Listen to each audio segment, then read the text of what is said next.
carrying the traditions of St. Kofa. We got to go back and collect what is useful, but also I'm going to add in Ubuntu, word I learned in South Africa, which is I am because we are. So, we can't leave out community in everything that we do, man. So that's the foundation. Do this every Tuesday, 7 p.m. live Eastern time. I go by Logic, and I'm here with my brother. Mindbender What's your name, Supreme B? in the cut. What up? What up? One love. No doubt, no doubt, no doubt, man. Yeah, man. So we're gonna build on some things, man. Continue the conversation from last week. I know, Kendrick Lamar in Toronto was a big topic, and we're gonna have a discussion about it.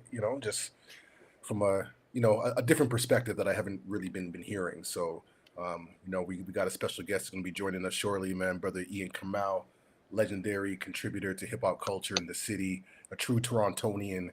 You know what I'm saying?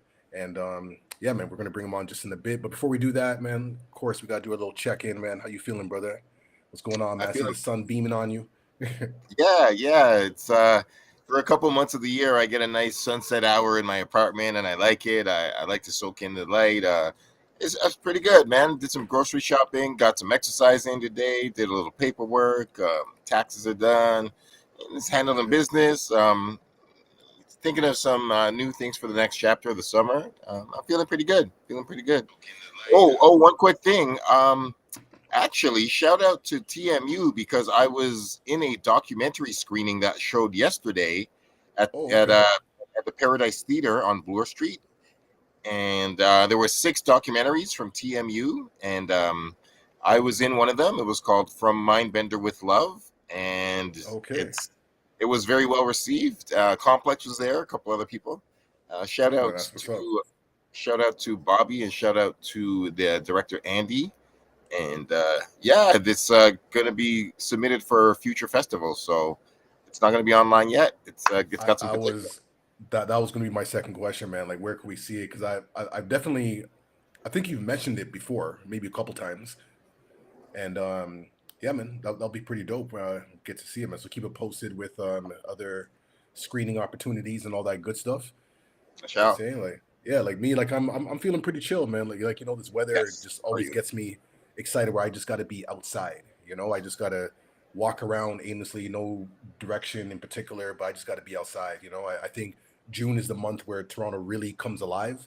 Everybody's like actually smiling at each other, like people like holding the door open for you, and you know what I mean. It's just like a whole different kind of energy. And then as the summer progresses, it shifts a little bit though. But June is always inspirational for me, man. So everything's blessed. You know what I mean? So yeah, man. I Right guess about we that. can just get right into it. I don't know. Is there anything else you want to address, man, before we bring in on our special guest here?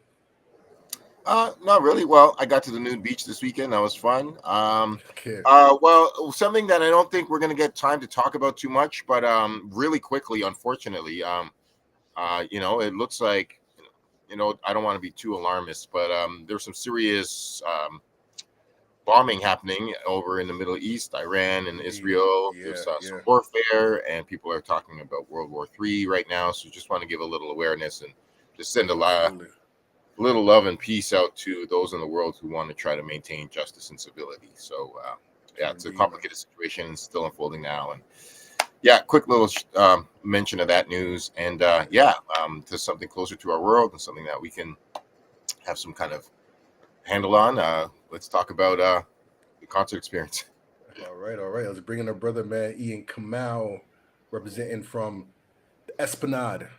Yo, Peace, brother. How you doing? I'm good. How you doing?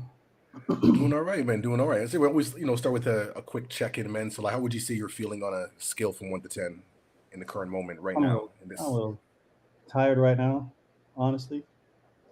Just Mm, got you. work, whatever. But also, I've been the same thing Mindbender said. I've been paying attention to what's happening in the world. I've been listening to a lot of news. It's very Mhm. upsetting. It's been upsetting for a long time, Yeah, and it seems to be getting worse. So I don't know if that how that's even possible, but it's already been wild. Yeah, yeah. right? Anyway, Absolutely. but yeah, cool, but man. I'm okay in Appreciate a it. general sense. I'm okay. Home. Good. It's peace, Good. man. It's Blessings to peace. that. Blessings to that. So, yeah, but let's not be one dimensional. We're definitely we have a main topic we're going to get to with you. Is there anything else happening creatively or in the culture or in Toronto that you want to talk about that has caught your eye before we get to the? I don't know. I mean, I'm always paying attention to stuff. It's not always now. Like sometimes I'm paying attention to now, and sometimes I'm whatever. I don't know. I spend a lot of time just consuming a lot of information. I love film. I love music. Obviously, I love writing. I love the craft of writing in all forms, and so it's sometimes it's not like contemporary what's happening in Toronto. It's more just like I'm in some rabbit, as you know, Addy. I'm in some rabbit hole somewhere trying to learn about something. You know what I mean? It's not always like Toronto or hip hop specific or anything like that. So. Okay. I have a nice alley-oop thought for you. That if you have an answer that comes to mind now, that would be great. But I have. So Ryan Coogler just was online a couple of days ago, and he had mentioned that his favorite intro to a movie of all time was Spike Lee Malcolm X. And I wanted to counter that by saying that was a dope intro, but I actually thought that was maybe the greatest ending to a movie of all time, when it had all those children around the world saying, "I am Malcolm X. I am Malcolm X." And I was like, that made me weep like crazy. And I thought that was one of the greatest endings of all time. So I just wanted to throw to you, as a film lover, what was maybe one of your favorite film beginnings or endings? Or just, just today, if something comes to mind. I can't do that, man. I can't do that off the top of my head like that. I can't do that off the top of my head. There's so many. Yeah, no, for sure. Yeah, I'm sorry, I can't do that off the top of my head. That's too much. You need to prepare me for that one. That's what's up, man. That's all good. Cool, man. Well, I guess you know what, we can jump into our topic at hand. Kendrick Lamar in Toronto at the Sky Dome, or Rogers Center. Sky Dome's for us true Torontonians, born and raised and all that good stuff. But before we get into it, we myself and Bender, we did end up going. It was night one, right? Like when we went on Thursday. Yeah, we went Thursday before the concert, just kind of hang around, and things were just. There wasn't any like live energy. People were just kind of like, on their way to the show. So we didn't get much conversations, but we did manage to speak to one streeter, and he had some words. So I'm going to see if we can play this. Hopefully the audio is on point. Let me see here. All right, it's Mindbender. It's Reminisce Show. We here at the Kendrick Lamar concert, Toronto, day one. And what's your name, homie? Nick. Okay, cool, Nick. All right, we're going to come right to the motherfucking shit, man. Okay. Yeah. Are you Team Drake, Team Kendrick, or Team both? Team Kendrick. Team Kendrick? All right. Yeah. So he killed him, man. He killed him in this battle. Okay. Yeah. Talk about it a bit. You want to see? So I've I guess I've been seeing their careers since both of them started. Talk about it. And I feel like Kendrick always had the better albums, the better story, the better art, and then he's like very variable with all his styles. Like every album is a bit different. Drake is a bit more like on the pop tip, and he definitely has some hits and stuff, but I'm definitely a Team Kendrick fan. Okay. And you don't feel strange about that being from Toronto? No, not necessarily. Like, I mean, good music is good music. I respect that. Yeah, that's what I have to say about that. Any other things you want to shout out, or how do you feel about hip hop this year? Hip hop this year, or I feel last year, this whole battle thing.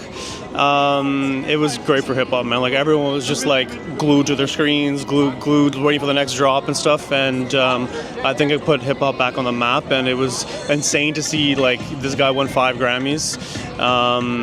And it was also nice to see Drake just like go at it.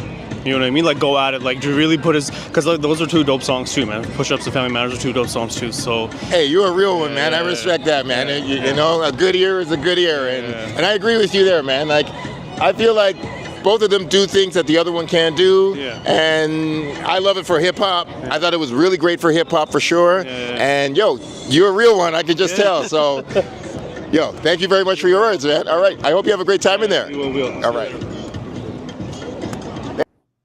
Okay. Some words from our, fellow contributor. Yeah, man.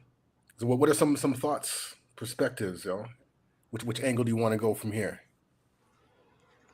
So, Kamau, you were there on day 2, correct? Yeah.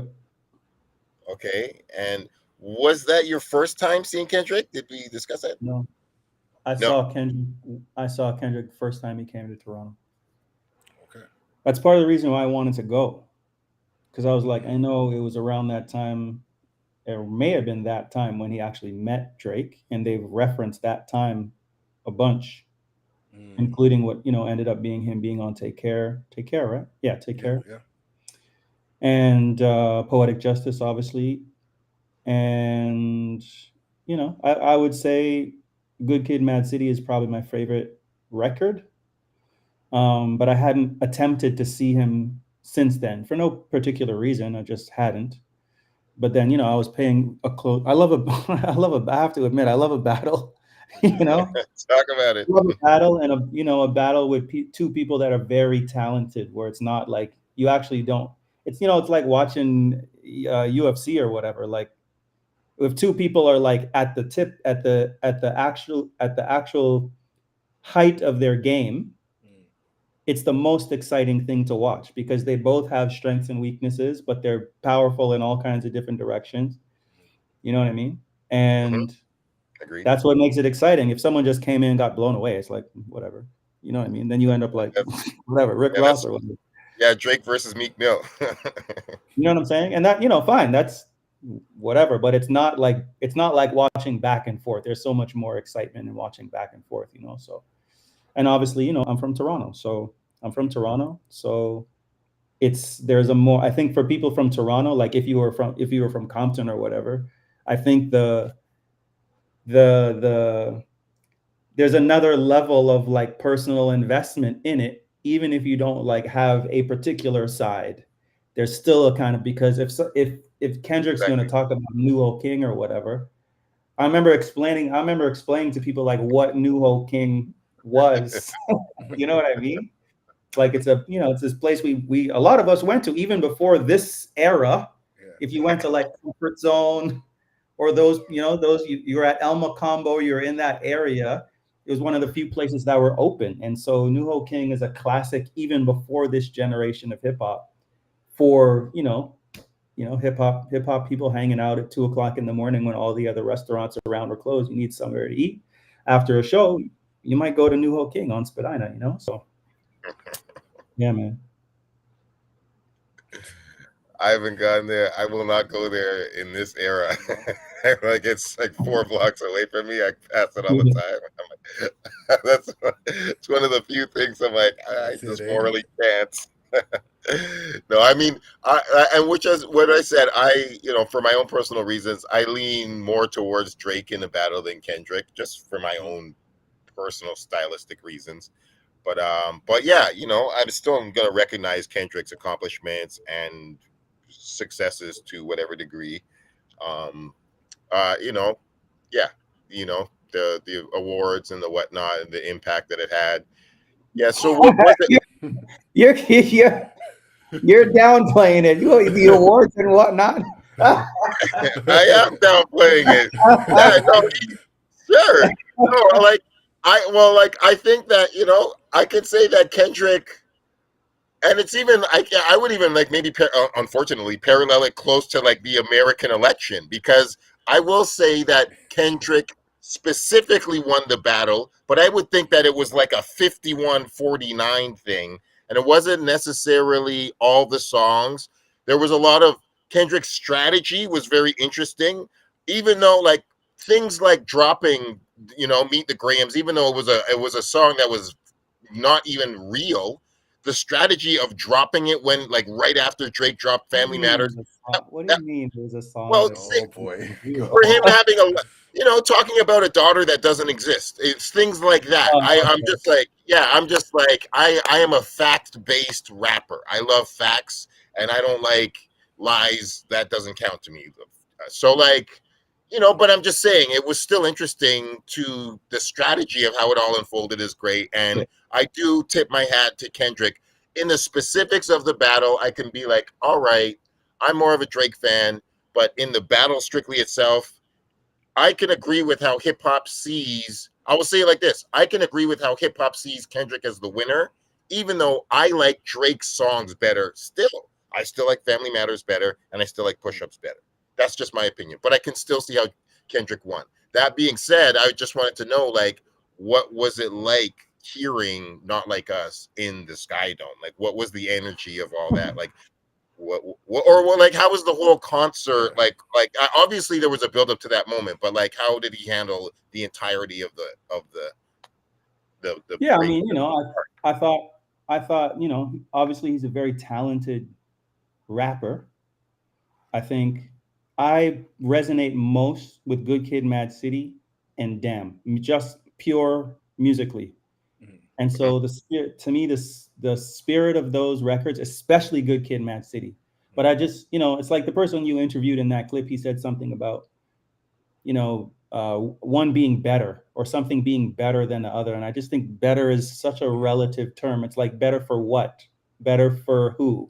Like better for what purpose are you talking about? If you're, if you're interested in like storytelling and like conceptual film and that kind of thing, Kendrick is better at that. Right. If you're interested, and they're both talented rappers. Yep. And so if it's just rap by rap, rap for rap, then yeah, that'll just go back and forth forever. I think Drake is more, although Drake is clearly a talented rapper, clearly a lover of hip hop music and culture. To me, that's undeniable. And also, he's a lover of Toronto in the same way that Kendrick is a lover of Compton. You know what I mean? So, and so I appreciate that. To me, there's no doubt as to whether Drake loves Toronto or Drake loves hip hop music or he cares about music in general. There's no debate about that. You know what I mean? Or, sorry, I shouldn't say there's no debate about that. I have no conflict about that inside of myself. I'm sure there's plenty of debates about that. But to me, that's clear in both cases. I didn't have like a very strong horse in the race because I feel differently about each of those people. Although, because of the kind of person that I am, I'm gonna gravitate more towards Kendrick in terms of conceptual. I'm not even talking about the battle at this stage in the game. I'm talking about if I listen to music, the chances of me listening to Good Kid, Mad City are way higher than the chances of me listening to Take Care at this moment in time. But I'm from Toronto. I'm from Esplanade. I'm born and raised in Toronto. And we were of the generation where we were dying to have a person from Toronto make it on a big scale. But I think sometimes people get a little confused between that desire and wanting to ride with the biggest rapper that ever came out of Toronto by far, and just the actual music and the battle, which I know is a difficult thing to separate. And that's why I think some of the stuff about like that everybody in Canada has to ride with Drake, I think that's corny. Garbage. Fundamentally, I think that's corny. I think you have a right to have an opinion. You have a right to go to a concert. Jagmeet Singh, you have a right to go to a concert if you want to go to a concert without being called a goof. Because this is our city. It's not Drake's city. Drake is a person from the city, like everyone on this call is from the city. You know what I mean? And so, yeah, of course, like I'm going to defend Toronto if you attack Toronto. You know what I mean? But attacking Toronto and attacking Drake it's a different thing. You know what I mean? And we have. Sorry. Yeah, go on. No, you go ahead. Please finish. Yeah, no, you please you go. We have people. I think we all have people that are in some way, shape, or form connected to that camp of people in Toronto. But in a general sense, I just think I've seen some of the rhetoric and like who can say what and Mastermind was saying he can't play Kendrick songs or any of this kind of thing. I understand where that comes from, Right. but I don't think that's healthy or fair. Fundamentally, like, these things come out of a culture. When you step into a battle that you're going to get insulted. That's what a battle is. So it doesn't make sense to me. I haven't battled in a long time, but back in the far history, when I used to battle, everybody that I battled ended up being cool at the end. I battled Bishop once, long time ago, and I met, rest in peace, and I met Bishop because we battled back and forth. And after, it was like, oh, respect, because it's like it's a sport. You got me this time, you know what I mean? But maybe next time I'll get you, and it's all good. I recognize that this has got to a place that was outside of just on some hip hop back and forth battling stuff, and it got into family stuff and personal things and legal stuff and very serious accusations, and that's a whole other level of thing. Right. But mothers and fathers. They both stepped into a battle, though. Right. Yeah. I just quickly wanted to add, like, I saw this thing that somebody said. They were like, and this person was from Toronto, that even shocked me more. They go, this whole entire city betrayed Drake. I can't believe that people showed up to that concert. If you show up to that concert, it's a betrayal of Drake. And the entire city, like, failed Drake. Where I was like, there was 20,000 people each night, and the city is 6 million people. And like these metrics are ridiculous to even think that it's like this all or nothing, either or thing. And that like, as if some people actually weren't just there for SZA, or like, some people weren't just there they just like Kendrick. Like, so I like all this like division stuff is so childish to me. But like, I can see it, and I can see the tantalization of the battle and all that. But like, to me, it is what it is. Like, to me, it is what it is. It's like, did you stop listening to Biggie when Tupac said something about him? Did you stop listening to Tupac when Biggie said something about him? Did you stop being a fan of Ice Cube because of Common? Like, nope. You know what I mean? Like, exactly. I hear you, but I feel like I understand this is a way more personal thing for the two people that are inside of it. I don't know any of them really. You know what I mean? And so at the end of the day, it's like, okay, maybe in some way, if you think about it like that, maybe it is like a betrayal of Drake or whatever to go to the concert. Maybe it is a betrayal of Drake. But also, what has Drake done for you, really? You know what I mean? Like, personally, you could say Drake has done, I heard, I thought the Jagmeet Singh thing was corny. So, I heard him give his like apology, saying like, Drake has done so much for the city and he's brought all this attention. That's absolutely true. Yep. But you can't go to a concert with two people that consented to being in a battle together. Like, it's not a kingdom. We don't live in the feudal system. You have the ability to go and do what you want to do. And he may not like it that people went, but that's totally valid for him to not like it. But a betrayal of Toronto? Come on, man. I agree with that. There's way more important things happening in the world right now than who's insulting who on a hip hop song. Let's be real. Yeah, it's absolutely real. Something else I want to add, like earlier you mentioned about how like in LA there's more of like a cultural investment, and I feel like if Drake were to perform out there, it might be a different kind of energy. Like, why do you feel that Toronto doesn't necessarily have that same type of cultural investment, like from your perspective? Toronto's a different place. First of all, America is a melting pot, and Canada is a mosaic.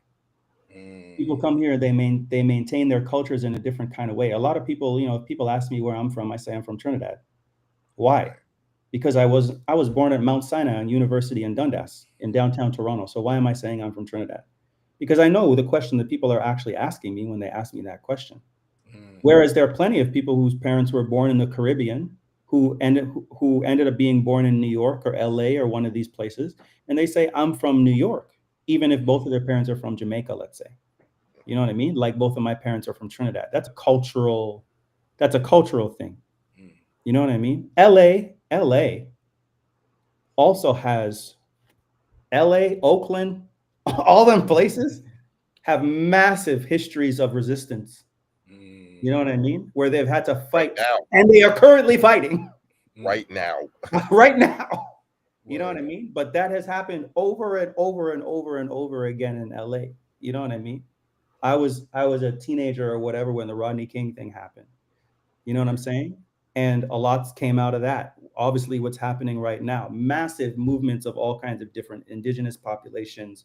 Obviously, the Chicano population and Mexican. You know what I mean? Like, and Toronto is a newer place, and also we have a different culture here around what multiculturalism means. I'm sorry to use all those kinds of words. I apologize, man. You understand, but you understand what I'm saying. No, I don't. I think those words get co-opted in a certain way, and they get used in a political sphere in a way that I don't necessarily agree with. But I don't have better words right now to talk about it. You know what I mean? And so, and so I think it leads to the kind of reality of that culture. That everything that you get, you have to sacrifice something for. So if what you want is for people to maintain a stronger sense of identity of who they are culturally, for instance, and that doesn't mean to downplay anybody, but that means that we can meet and we can understand our different cultures because we bring that to the table. The thing that you may sacrifice is a stronger sense of unity. Because I don't really believe on, flag flying anything. I'm not a nationalist kind of person in any kind of nationalism. You know what I mean? And so I'm not running behind any flag in particular. But if you're from another place, then maybe that's more of the culture there in a particular place. You're going to shout. You won't see me flying a flag to Canada, but I'm from Toronto. So I'm going to say I'm from Toronto. I'm from Toronto. And furthermore, I'm from Esplanade. And that's my experience. And that's the place that I love. And so, then am I just going to follow everything that everybody from Esplanade does because they're from Esplanade? No, that's ignorant. Absolutely. Can we not be critical of our own communities? Like, we're not, like, I love it and I want to protect it, but that doesn't mean that everybody here is faultless and that, and that I can't appreciate somebody from another community of art. That's what I mean. So to me, it's like, in order for Toronto as a creative community or whatever to continue to like uplift itself or to be able to create the infrastructure that needs to happen for the artist here or the different groups of people, whatever, to be able to be successful from this place. Successful in life, successful in their careers, successful in their employment, successful in their projects, whatever you want to talk about. Like, in order for that to happen, we also have to be critical of each other. Not critical of each other to rip ourselves down, but critical to say, like, you could improve this here. You could improve this here. Try this. Read this book. Check out this whatever. You know what I mean? To develop ourselves to that point. If we're just like, we can't be critical of another person who's from Toronto, I don't think that's healthy. You know what I mean?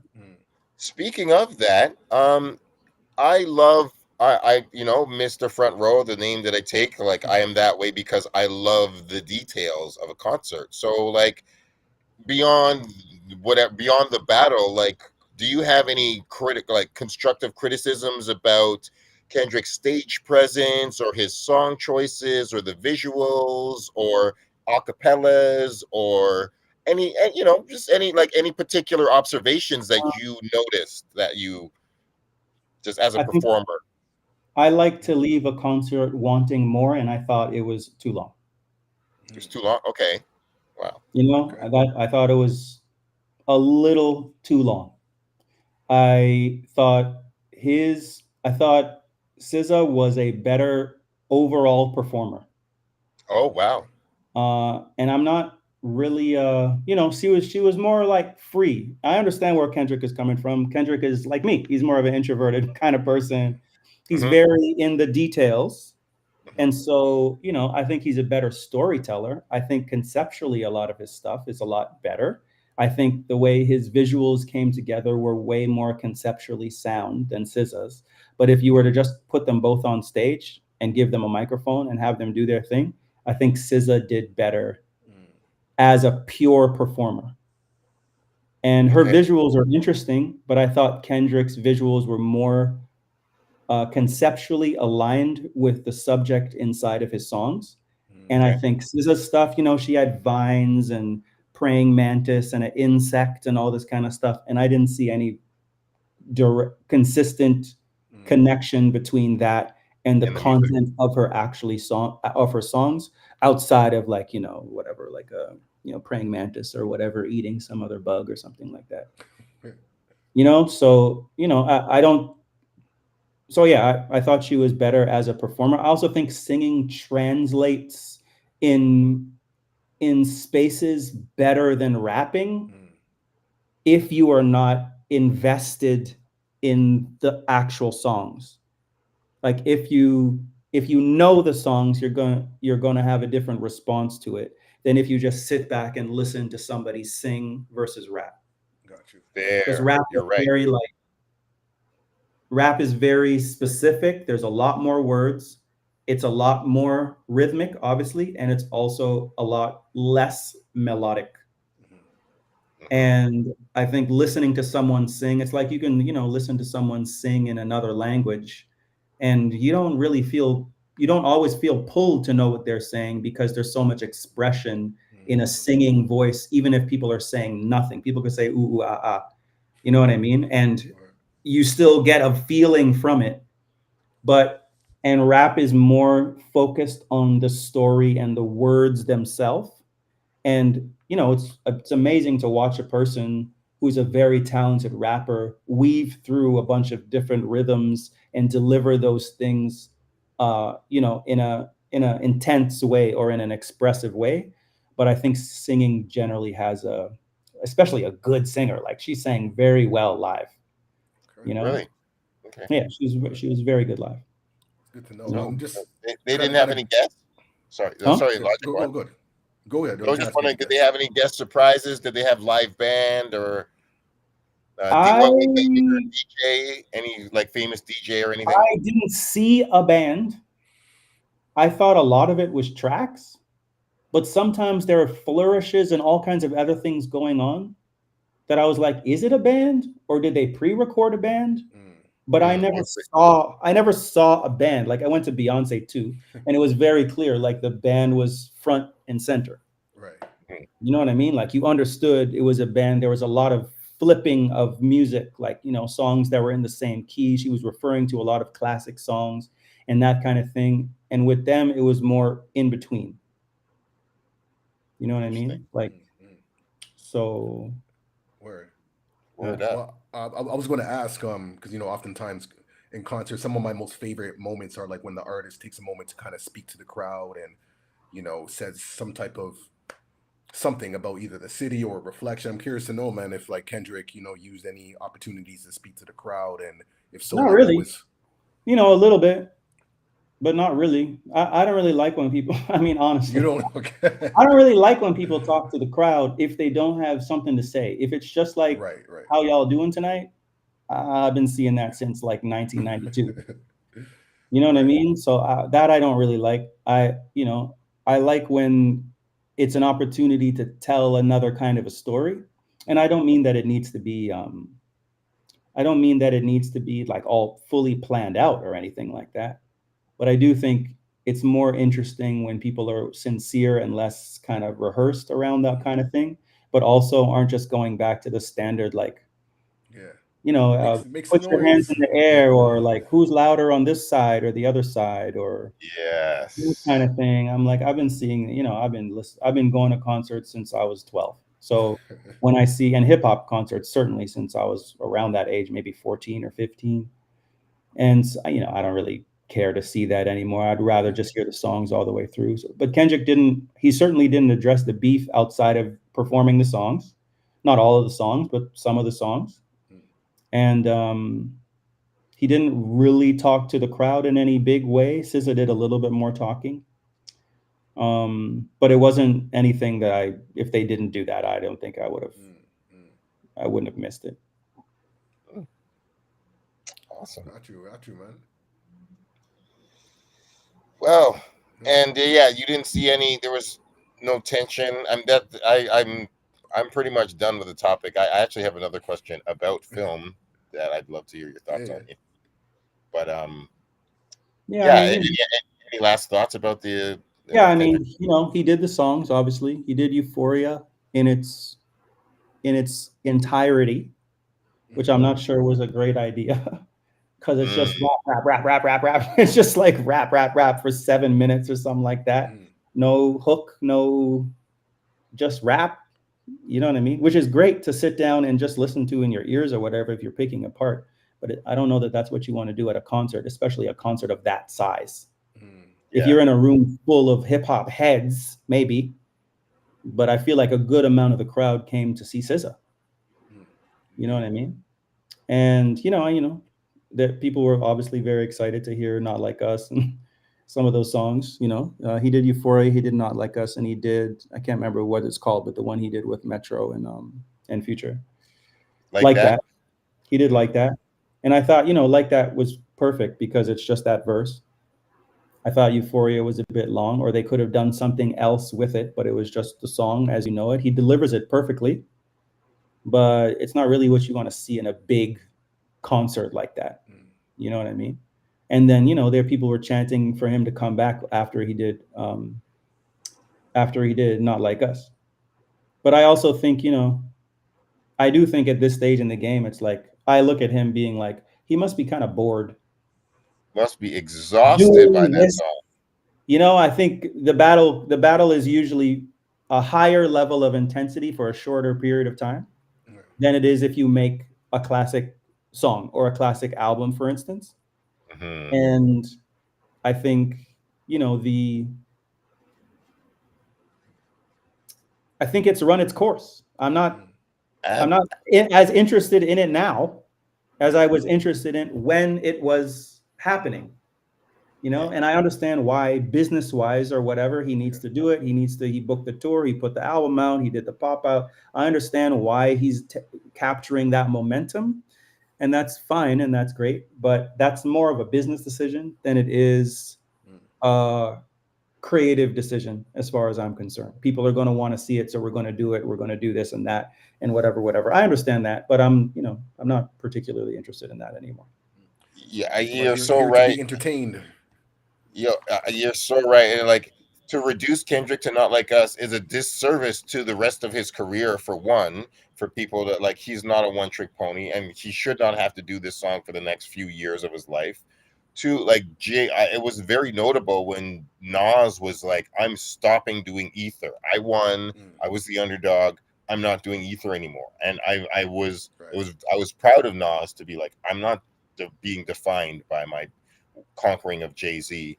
And I actually wanted to say, like, the song has been really annoying to me, and people have been petty about it. I'm like, I love a good hip hop battle, but I don't like the pettiness that this has brought about, and the whole like Dick Riders versus Stans is like the super extremist kind of edges that people take on this, and there's like very little central nuance.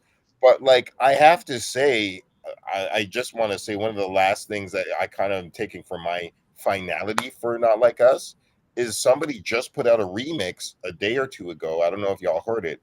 It was a very ironic thing to do, but they put the Canadian anthem under Not Like Us. Did y'all see that? No. It was like, and it was actually like this like hardcore version with some bass and stuff, but somebody just like right after Kendrick, they put the Canadian anthem under the beat under Not Like Us, and it's actually dope as fuck. I'm like, I'm not even a fan of Not Like Us, the song. I personally think Drake won, but I'm not going to say that I don't think that this isn't creative, clever, witty, ironic, subversive as fuck, and it actually sounds good. Yeah. Well, and I'm like, this is it. I literally turned it off before the A minor line because I am fucking done. I'm a sex worker. I'm like, I'm very much with Drake. Like, don't throw the word pedophile around willy-nilly. I'm disgusted by that behavior in hip hop. But I just thought it was a really dope remix. It was pretty clever. And I was like, this is just making it a little more fun again. And moving on. Yeah. It definitely got to a point where it wasn't like fun anymore. It started being scary at a certain point in time. For sure. And I don't think, I never think that it should get there. We all lived through the time where it got scary and people actually lost their lives and all kinds of stuff. You know what I mean? And so, and that continues to happen in all kinds of different ways, including in this city. So. Exactly. Yeah. I didn't like when it got there. Yeah, exactly. Like, people forget there was 2 shootings. People were injured in the battle. Nobody died, but there were shooting. And it, like, thank God that it flared down quickly. But, like, yo, that's not cute. Yeah. But yeah. And Logic, any last questions? Because if not, I have an entirely different topic. We can definitely switch over. But the thing that comes to mind is like most people are tapped into this music for like entertainment purposes. So some of the deeper levels and layers, they may dabble in whatever, but for the most part, it's all entertainment. So like people who are attending the Kendrick concert are going to be going to OVO Fest as well. You know what I'm saying? So it's like one of those things. But yeah, definitely got to be a little more mindful and do our due diligence. Yeah, man. Yeah, that was one of the like summing up the entire decades of culture. Like, I think that was one of the like ways of summing up the massive transition of what we've been through. Like, we came from the keep it real generation. That's what we're like, yo, keep it real. But like the keep it real generation is the Nas Jay-Z generation, where like you couldn't talk about it if you ain't live it. That's what Jay-Z says. And then the next generation was the Rick Ross generation, where it's just entertainment. Right. I can pretend like I can say all this stuff like I'm a real drug dealer, even though I never did any of this stuff. Like, my word doesn't have to be my bond. This is just it's just all for fun. It's just like, word, hey man, don't be old, man. Don't be old. No, I'm not old. But you frame it as a generational thing. There's a bunch of other stuff happening to make that shift happen. We grew up in a time where it was mostly underground, and now hip hop is very mainstream. It is more connected to the industry. And so those kids who came up in that time, they are coming up in that time where it's not, if you wanted to listen to hip hop in the early 90s or something like that, you were basically an underground person by default.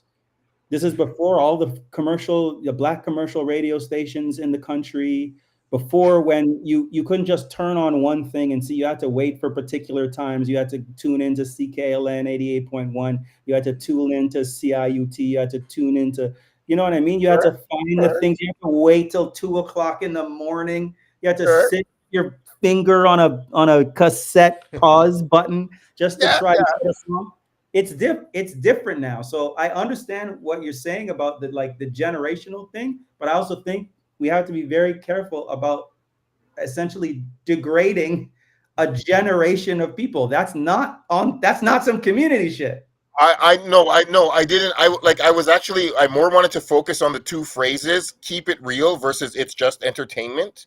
And like, I really wanted to focus on those 2 phrases, but I do not think that we had a whole bunch of people who everybody had all this integrity in the 90s, and then now there's a whole bunch of sellouts and fraud. Like, no, it's not that cut and dried. There was sellouts and horrible people back then, and there are enlightened, smart people now in this generation, for sure. I do think that the percentages of things are not as inspiring as they used to be. That's my primary criticism, but I don't discount the entire new generation. But I do speak about, like, I do think that integrity of word does not matter as much nowadays as it did back then. But there's been liars and truth tellers in all eras. So I'm not some old man waving my fist at the clouds, but there has been a shift. And I just wanted to just piggyback that off of what Logic said about this, people only watching this as entertainment. And yeah, I get it. I'm in these, I'm 45.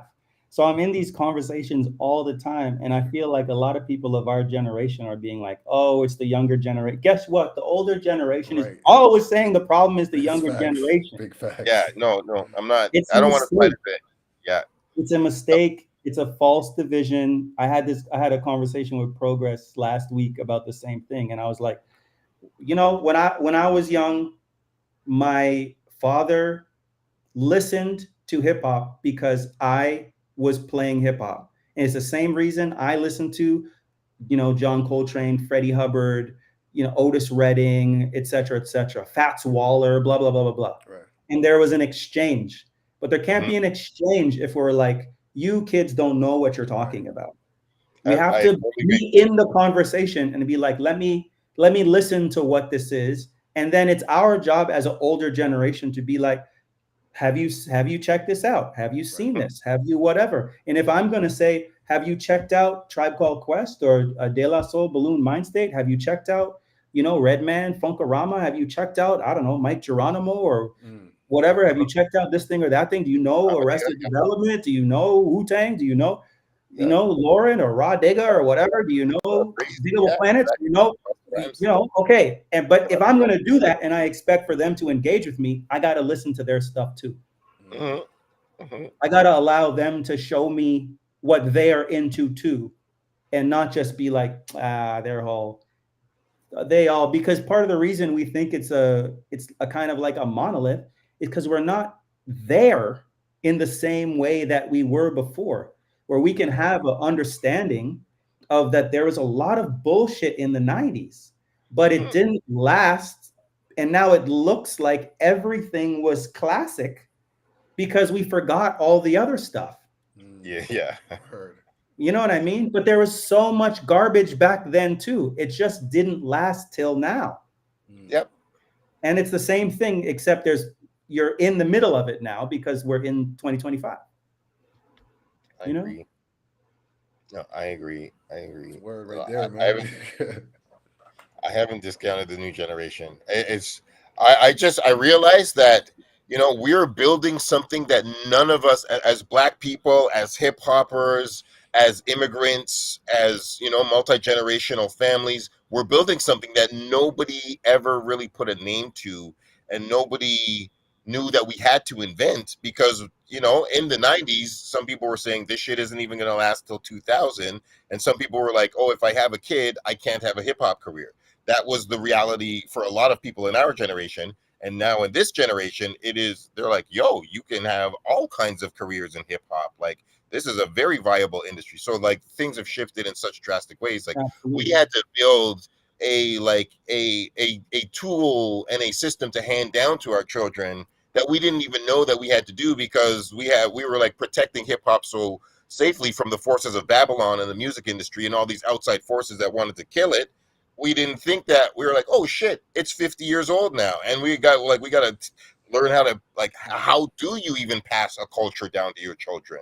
Like we just are like struggling to survive in Babylon. Like we didn't even know that we would have culture that Babylon now uses to advertise and sell itself. When we were making it, they were just trying to destroy it. So like it's just, I'm like, I all these rappers with kids now. I'm like, yo, I remember when like Ice Cube's kid and Run's kid and all these. I'm like, yo, that used to not be the way.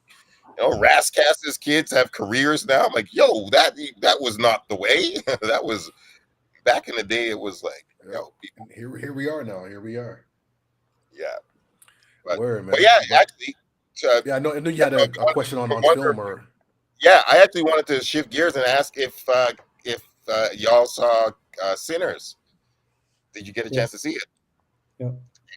What were you, and if you had any thoughts you wanted to share on it, and if we could me or Logic? Yeah. You want? Go ahead, come out. What did I think? I thought it was a good movie. I saw it twice. I was setting up to go see it a third time, if I'm honest with it. Okay. You know what I mean? I think seeing it in like IMAX, because the first time I saw it, I didn't see it IMAX 70 millimeter. I didn't think it would be a big difference, but I actually was surprised at the difference that it was. Okay. You know what I mean? I thought it was beautifully shot. It was like meticulously directed. When the first time I saw it, that's the first thing that I noticed, just how meticulous the direction was. You know, like the camera movement, I know how much preparation and energy it takes to be able to just do that. And so I wasn't really watching anything else, maybe for the first 10, 15 minutes of the film. I was just watching, thinking about I wonder how they did that. Was that a dolly? Was that a crane? Was that Word. you know what I mean? Like what lens were they using to do this or that? Or like how do the lenses change if we have a different, I was watching some of those things and then I snapped out of that. That's all in my head. And I ended up just inside of the story. I think Ryan Coogler is like a generational talent. I think basically Ryan Coogler and what's his name again? The pretty boy. Michael B. Jordan. Michael B. Jordan. I think like Michael. I think Spike Lee and Michael B. Jordan are the Spike Lee and Denzel Washington of this generation. They're doing all these films together as a director, writer, and then actor combo, and they clearly have a good chemistry. I like Michael B. Jordan, but I don't think he's a great actor. Yes, agreed. Yes. I think he's a good actor. Yeah. But I don't think he's an exceptional actor. And I think that film would have been a lot better with the main characters. I understand that, him and his brother aren't really like the main characters of the film, but they're the people that drive the film. It's the cousin that is really the main character of the film. He's the people that the person that we actually follow. He has the strongest arc. But I think he's a good actor, but I don't think he's a great actor. But I thought, yeah. So I spoke about the directing. I also thought the writing, the way, the meticulous nature of the writing. To me, that's the thing that makes or breaks a film. You could have a beautifully shot film with beautiful people, with strong actors, with a big budget, whatever. But I think if the story isn't tight, you don't have a film. If the story doesn't have layers, you don't have a film. I think this is honestly one of the issues with Toronto in terms of a lot of the stuff. We don't get development. And because we don't get development, people are just trying to get their thing done.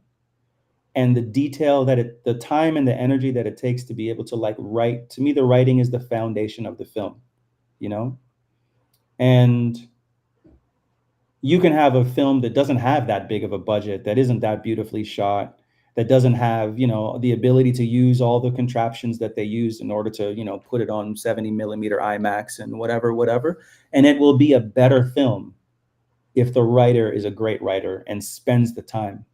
And I think Ryan Coogler is close to being a great writer and does a very good job at weaving in all kinds of themes and clearly research in a way that your average big budget movie like that isn't going to do, with the exception of someone he looks up to, like Christopher Nolan or whatever. I wanted to quickly throw in, I found out one of the awesome details is the vehicle that they're driving around when they're driving through the cotton fields. The actual vehicle that they're in was an actual Patterson automobile, which was the first black owned car company. So he actually got a Patterson, like just those, you're absolutely right, the subtle details that Ryan Coogler puts in the movies that just give it that he does a lot of authenticity. Yeah, him or his team or whoever, I don't know who, but someone is doing a lot of research around those details. The one thing that I wish there would have been, maybe it's not the one thing, but the thing that comes most to my mind that I would have liked maybe a deeper or more nuanced explanation of is the cultural groups. You know, so obviously you had Black folk from the South. You had the indigenous vampire hunters that came in at the beginning. That I wanted to know. I want to know more about them. I want to know. that was the biggest plot hole. You know, that was the biggest one. That's just like there was a lot you're being told, but that was the one with the least information out of everybody, and it was just, you're right. You know, so I wanted to know more about them. What was their relationship with these vampires? Where are they coming from? What is the relationship between them, where they are, and the Black community? What is their future? I wanted to know more about that. You know, I definitely wanted to know. It was similar to, like, you know, what they did with Namor in Black Panther 2. Anyway. True. It's similar. Like, I just wanted to know, because that's a whole other community of people that have a similar and parallel but different history. And it was similar with the Irish as well. You know, he mentioned you know, it was very clear, like they were singing a very particular Irish song. You know, that's an old school Irish folk song. And then towards the end, the main vampire, I can't remember his name now, he mentions something about his people went through something very similar. And there is a whole history to that too, in relation to the Irish, in relation to the British. And that's what he's talking about. But I would have wanted those two things, because basically what he's saying is that that fellowship of the vampires, that fellowship is because we have a common enemy in relation to a colonial past that we all have. The indigenous community, the Black community, and also the Irish European community. And we all have a similar history fighting against a particular thing, but you don't really get that unless you explore it a little bit more. And I understand predominantly this was about Black people in the South, but I wanted that to be a little, even if it was just nuggets that were more throughout, as opposed to just a couple of pebbles thrown a couple places, because there's a ton of history behind both of those groups of people and their relationship to colonialism and power, et cetera, that he started speaking to, but he didn't really get at 100%. That, and I thought the scene where Sammy starts singing and the past and the present show up was incredible. Absolute cinema. That was one of the greatest. Yeah, I mean, it's been out long enough. If you know, spoiler alert, if people haven't seen Sinners yet, like, it's been long enough. So we're gonna talk about actual scenes. When it was floating around, I was dreaming. I was so happy with what I was seeing, but I was like, if he turns and there's a turntable here, this is a masterpiece. And he did it. I was like, wow, that leap of faith and power and connection to Black history, because they were saying you could look backwards and forwards, and I was like, oh word, let's say we're looking backwards, but like you were in 1930s, and like how far forward are you looking? And like just for that one moment to have that technology in the movie, I was like, this is, I love you. This is one of the greatest connected ever timeline, filmed. yo. Yeah, like this is. Yeah, you know, and I just think, you know, that scene spoke to the continuum. That's how I see hip hop. Yeah, I don't see hip hop as a separate thing. Exactly. You know what I mean? I see it as a continuum.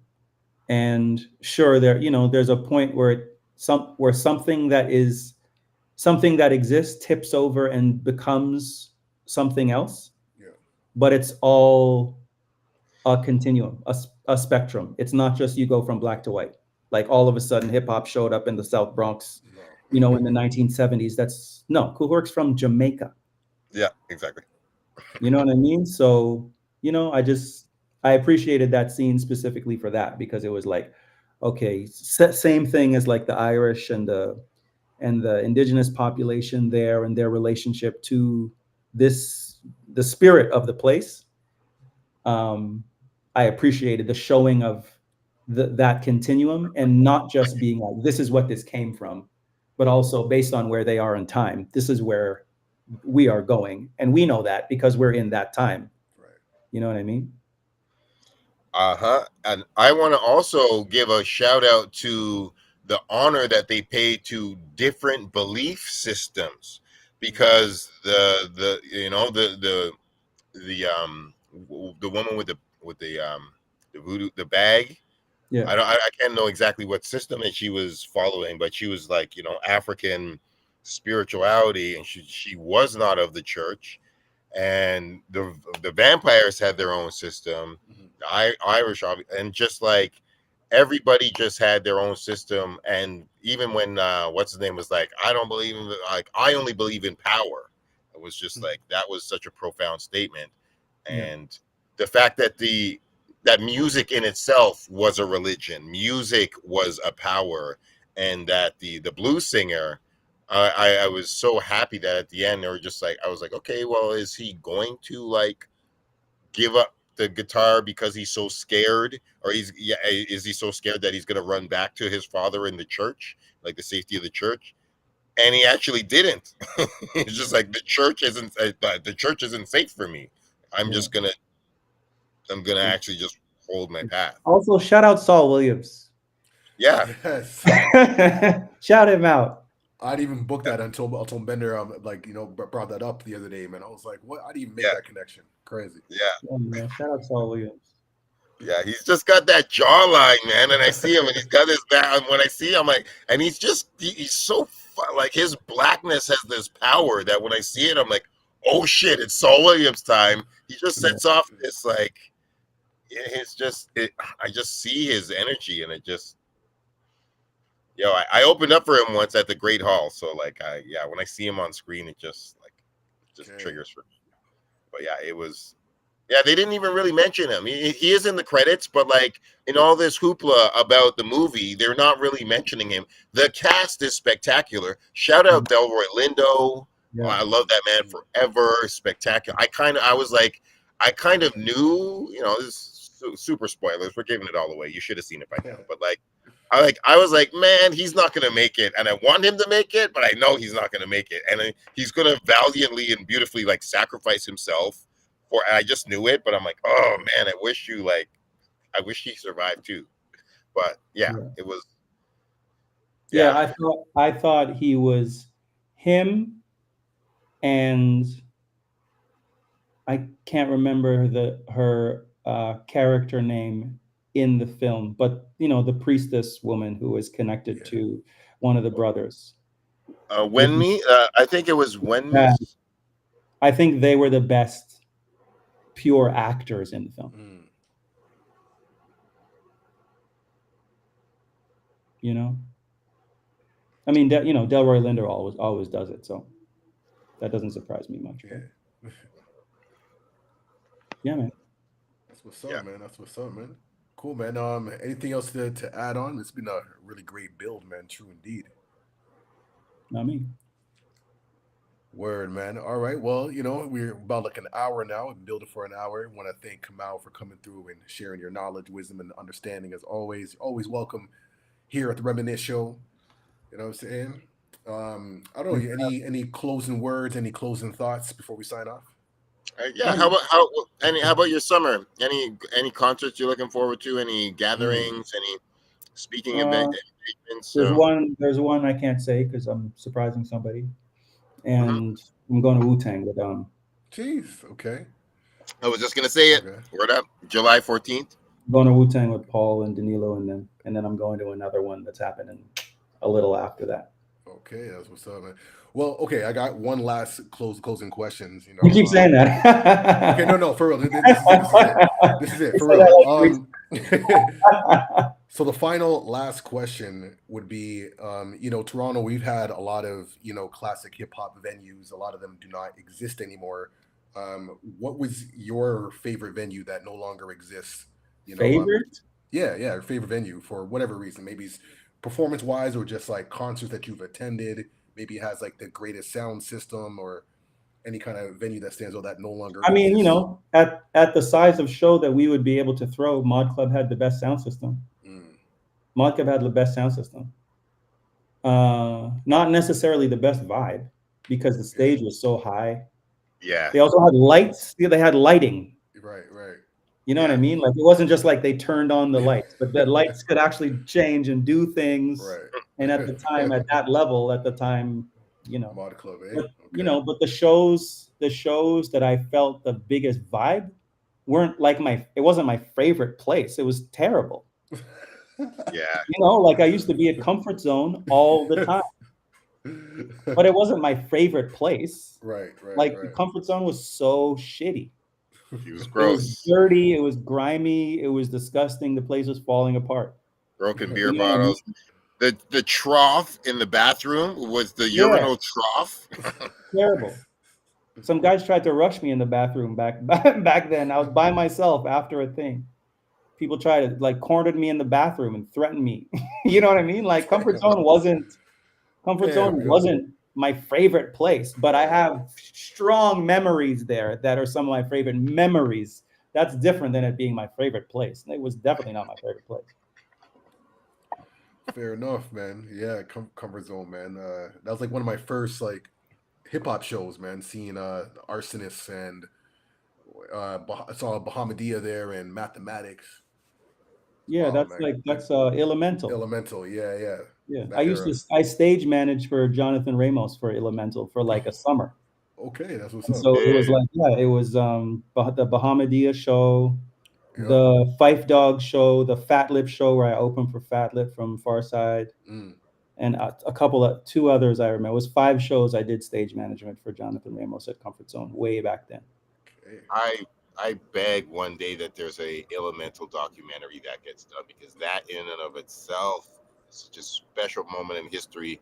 Such a special amount of hip hop was captured in those concerts, and it was so Canadian and American together. Yeah. There was so many good placements of artists from here tied up with like elite underground of the time. Yeah, I always regretted. Jonathan gave me a choice of who I could open for, and he was like, you could either open for Fat Lip from the Far Side or Fife from Tribe Called Quest. Oh, wow. And I was like, I think I'm going to open for Fat Lip, and I have to admit that was a mistake, because I was there the night of the Fife show, and I was like, this is actually more aligned with my crowd and my people than the Fat Lip show. And I always regretted, it's not a big regret. I don't stay up at night thinking about it, but I was like, yeah, Tribe, why didn't you open for Fife? Yeah. It's all good though. Shout out Jonathan. Yeah, at least you were there. You got to just to see Fife is enough, yo. Yeah. But I feel you, man. That would be nice to have on the resume. True indeed, man. All right, well, that's the final question. Big up Kamau for coming through as always. Yeah, man. It's a Reminisce Show, man. We do this 7 p.m. live Eastern time every week. Tune in. Big up to everyone who passed through. It's all love. And man, we're gonna sign off like that, man. So till next time, man.